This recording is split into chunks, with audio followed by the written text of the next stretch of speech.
কুল্লামা রুজিকু মিনহা মিন সামারাতির রিজকা ক্বালু হাযা আল্লাযী রুজিকনা মিন ক্বাবলু ওয়া উতু বিহি মুতাশাবিহা।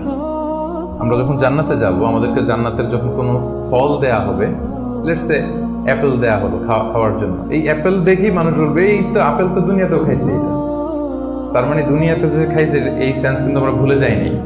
অনেকে জিজ্ঞেস করে যে আখিরাতের এই সেন্সেশনটা কেমন হবে, আখিরাতে কি দুনিয়ার সবকিছু আমার মনে থাকবে, দুনিয়ার যা যা ঘটছে সবই কি আমার সেন্সে থাকবে, ব্রেনে থাকবে, নাকি অন্যরকম জগৎ? এই আয়াত প্রমাণ করে দুনিয়াতে আপনি কি করেছেন সবকিছু আপনার মনে থাকবে।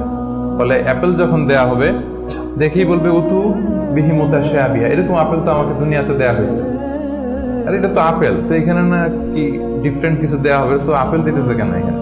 আপেল অনেকে আপেল লাইকও করে না দুনিয়াতেই, সেইখানে যদি আপেল দিয়ে আপেল দেয় বা কমলা দেয় হয়তো মানুষ এরকম প্রশ্ন করবে, এবং কোরআন তো সেটা টেস্টিফাই করছে যে হ্যাঁ, মানুষ বলবে যে এটা তো আমরা দুনিয়াতেই খাইছি, তখন আল্লাহ বলবে যে না, এটা অ্যাপেল, বাট দুনিয়ার অ্যাপেলের মতন। দুনিয়ার আপেলে একটা স্বাদ পাওয়া যায়, এই আপেলে হাজার স্বাদ পাওয়া যায়, মানে এটার ফিচারটাই আলাদা।